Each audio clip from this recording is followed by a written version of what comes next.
toda a atenção, porque agora é palavra de Deus e toda a atenção agora é uma honra que nós estamos dando ao nosso bispo. Glória a Deus por essa manhã. Eu quero compartilhar com vocês um texto que está em Mateus, capítulo 5, onde fala do sermão da montanha, o sermão do monte, ou as bem-aventuranças ou as beatitudes. E um texto longo, mas eu vou ler todo o capítulo 5 nesse sentido aqui, das bem-aventuranças, e vou destacar apenas 3, porque o nosso tempo é muito curto, mas é excelente estar aqui nesse momento especial das nossas vidas. O texto diz assim: vendo Jesus as multidões, subiu ao monte, e como se assentasse, aproximaram-se os seus discípulos, e ele passou a ensiná-los, dizendo: bem-aventurados os humildes de espírito, porque deles é o reino dos céus. Bem-aventurados que choram, porque serão consolados.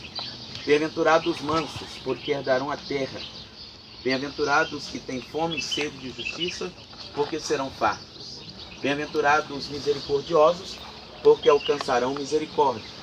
Bem-aventurados os limpos de coração, porque verão a Deus. Bem-aventurados os pacificadores, porque serão chamados filhos de Deus. Bem-aventurados os perseguidos por causa da justiça, porque deles é o reino dos céus. Bem-aventurados sois quando, por minha causa, vos injuriarem, vos perseguirem, mentindo, disserem todo mal contra vós. Regozijai-vos e alegrai, porque é grande o vosso galardão nos céus, pois assim perseguiram aos profetas que viveram antes de vós. O Sermão do Monte é o sermão maior, o maior sermão que Jesus pregou. Foi o que durou maior tempo. Ele começa no capítulo 5 e vai terminar só no capítulo 8. Jesus ensinando sobre o jejum, sobre o reino dos céus, sobre a oração, sobre o reino de Deus e várias outras coisas importantes. O início do sermão, ele fala sobre bem-aventurados, que essa palavra é uma palavra para descrever mais do que feliz, pois não há uma outra palavra que se encaixe com a felicidade ou apenas ser feliz. Então, bem-aventurados quer dizer mais do que feliz. E o primeiro que ele diz é bem-aventurados os humildes de espírito, ou os pobres de espírito, porque deles é o reino dos céus. Pobre de espírito aqui não é pobre de riqueza, faltura de bens. Ele está se referindo, os pobres de espírito aqui são aquelas pessoas que são pobres de merecimento, que reconhecem que necessitam de Deus. Bem-aventurados que choram, porque serão consolados. Os que choram são aqueles que são sensíveis espiritualmente. Há pessoas que elas são insensíveis, elas nunca atendem ao toque de Deus. Bem-aventurados os mansos, porque herdarão a terra. E esse aqui é o primeiro que eu quero destacar e gastar um pouquinho mais de tempo, porque as pessoas confundem mansidão com humildade. Jesus ele diz em Mateus 11, 28, vinde a mim todos vós que estáis cansados e sobrecarregados, e eu vos aliviarei. Aprendei de mim, que sou manso e humilde. São duas palavras diferentes. E encontrareis descanso para vossas almas, porque o meu jugo é suave e o meu fardo é leve. Então o que quer dizer a palavra manso nesse sentido? Primeiro que humildade não tem a ver com pobreza. Existem muitos pobres que são orgulhosos e existem muitos orgulhosos que são humildes.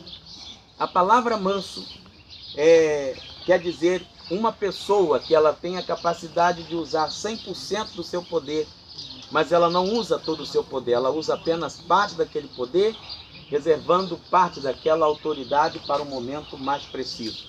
E Jesus fez isso algumas vezes. Uma das vezes que Jesus foi manso foi quando os soldados vieram prendê-lo com vara-paus, com ferramentas, com armas. E Jesus ali, se ele quisesse, ele disse, eu poderia pedir que anjos do céu descessem e me livraria. Ele tinha todo o poder também para descer daquela cruz Mas ele disse para Pilatos: nenhum poder tu terá contra mim se do alto não te for dado. Nós precisamos ser mansos. Mansos no sentido de ser um pouco contidos nas nossas decisões, contidos nas nossas palavras, contidos no nosso ímpeto. Isso quer dizer mansidão. Depois ele fala: bem-aventurado os que têm fome e sede de justiça, porque eles serão fartos. Bem-aventurados os misericordiosos, porque alcançarão misericórdia. Bem-aventurados os limpos de coração, porque verão a Deus. E o segundo que eu quero destacar está no versículo 9, que ele diz: bem-aventurados os pacificadores, porque serão chamados filhos de Deus. Os pacificadores são aqueles que promovem a paz. São aqueles que estão preocupados em viver em paz. No livro de Hebreus, capítulo 12, versículo 14, nós temos um texto que diz assim: procurai a paz com todos e a santificação, sem a qual ninguém verá o Senhor. É nosso dever viver em paz uns com os outros. Jesus ele disse que se for necessário, nós devemos ter paz até com os nossos inimigos. E muitas vezes nós vivemos em guerra por questões banais. E a gente precisamos nos desarmar. Essa que é a verdade para vivermos em comunidade, para vivermos em comunhão. Como o tempo é curto, avançando um pouco mais, ele diz: bem-aventurados os perseguidos por causa da justiça, porque deles é o reino dos céus. Mas o terceiro e último que eu quero destacar é: bem-aventurados sois vós. Então, aqui inclui os apóstolos na época e toda aquela multidão que Jesus estava ensinando, mas nos inclui hoje também. Bem-aventurados sois vós, quando nós formos perseguidos e injuriarem, mentindo, disserem todo mal contra vós por causa de Jesus. Isso aqui nos leva a uma reflexão, porque o Sermão do Monte era um momento de reflexão, onde cada um deles deveriam repensar a sua fé, se queriam realmente ou não seguir a Jesus, se estavam dispostos a seguir a Jesus. Jesus prometeu duas coisas aos seus discípulos quando os chamou. Primeira, Jesus prometeu: vocês vão estar sempre envolvidos em problemas. E quem segue a Jesus pode ter certeza, o mundo nos odeia. Nós estamos nesse mundo de passagem. A nossa morada é na Canaã. E durante toda essa trajetória, saindo do Egito, vindo à Terra Santa, é para imaginar que assim é a nossa caminhada para o céu. E que durante a nossa trajetória nós teremos muitas e muitas dificuldades. Vão mentir a nosso respeito, vão nos injuriar, vão nos aborrecer, vão nos caluniar, vão falar inverdades a nosso respeito. E a Bíblia diz que nós seremos perseguidos. Mas ele diz: regozijai-vos e exultai, porque o vosso galardão nos céus será grande. Pois assim perseguiram aos profetas que foram antes de vós. Então, queridos, os discípulos foram perseguidos. Você sabe que em Atos dos Apóstolos foram presos, tomaram chicotadas, apanharam de vara, foram presos em cadeias, decapitados, foram perseguidos. Isso aqui se cumpriu, o Sermão do Monte, o que Jesus disse se cumpriu. Mas eles tinham uma convicção, queridos, que não os fazia abandonar. Primeiro, que eles não estavam enganados quando foram chamados. Eles sabiam que iriam sofrer, iam passar por dificuldades. Aqui também cada cristão deve ter a consciência de que você não está enganado. Evangelho não é passeio. Evangelho é decisão, é renúncia, é vida com Deus. Evangelho é estar disposto a entregar-se, a doar-se. E nós não podemos ter apenas a visão de receber. Nós precisamos mais dar do que receber. E por último, é importante que a gente saiba que os discípulos tinham aquela convicção, porque eles tinham a esperança de que tudo que Jesus prometeu, ele cumpriu. E nós também temos essa expectativa, irmãos. Estar aqui em Israel renova a nossa esperança para nos dizer o seguinte: tudo que Jesus cumpriu na vida deles, se cumprirá também em nossas vidas. O nosso galardão no céu será grandioso. Amém? Eu quero orar com você só alguns instantes. Pai, em nome de Jesus, te agradecemos por estar aqui nesse lugar precioso, esse lugar onde o Senhor ensinou o Sermão do Monte. Não temos tempo aqui para relatar todos esses versículos desse sermão tão extenso, o maior que o Senhor pregou na sua história, na sua vida. Mas nós te agradecemos porque temos o privilégio e a oportunidade de refletir as nossas vidas. Faça-nos promotores da paz. Faça-nos, Senhor, pessoas com a garantia de vida eterna, que mesmo perseguidos não desistiremos. E faça, Senhor, que nós tenhamos sensibilidade espiritual a ponto de chorar pelo mundo, chorar pelas necessidades dos nossos familiares. Que este seja um dia excelente em nossas vidas.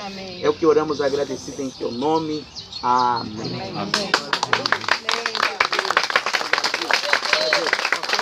Agora vai dirigir um louvor a nós. Nós vamos cantar um pouco a Jesus, celebrar a nossa fé. Amém? Amém. E o bispo falou algo muito importante, de que Evangelho é renúncia. Quando ele falava algo no meu coração, ele até falou sobre a morte dos discípulos. Algo forte falou no meu coração. Os discípulos morreram pelo Evangelho. Hoje nós temos que viver por ele, dar testemunho dele, aonde a gente for. Amém. Amém. Glória a Deus, pessoal. Um momento maravilhoso, né? Então, fechar os olhos um pouquinho, porque tudo que nós precisamos está nele. Amém? Tudo que ele ensinou, tudo que ele deixou é o que nós precisamos. Tudo que eu quero está em ti, toda a minha vida eu entrego, não há outro além de ti. Tudo que eu possa conquistar não se compara com a presença e ao prazer de te adorar. Dias vêm, dias vão, e em meu coração só aumenta o desejo de te encontrar. Agradecido eu sou pelo que já recebi, mas não estou satisfeito. Eu quero mais te conhecer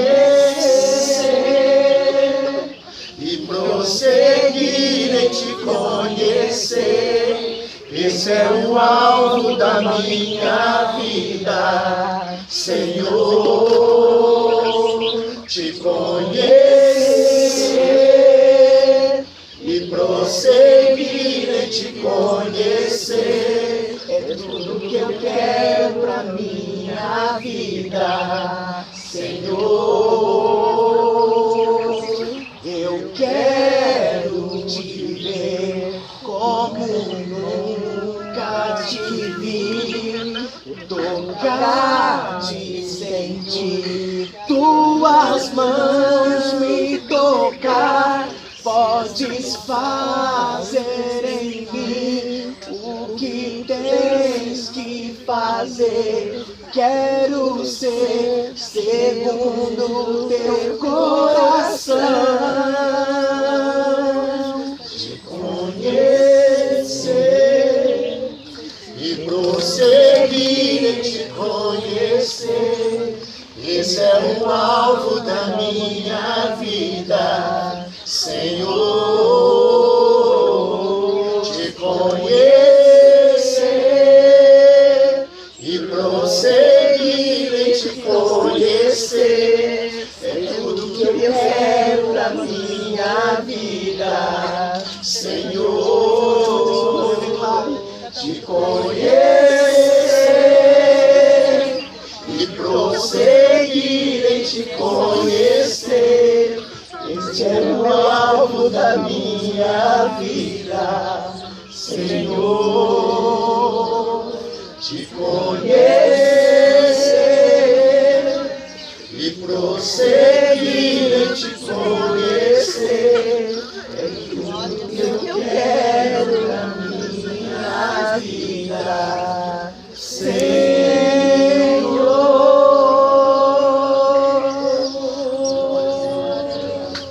Glória a Deus.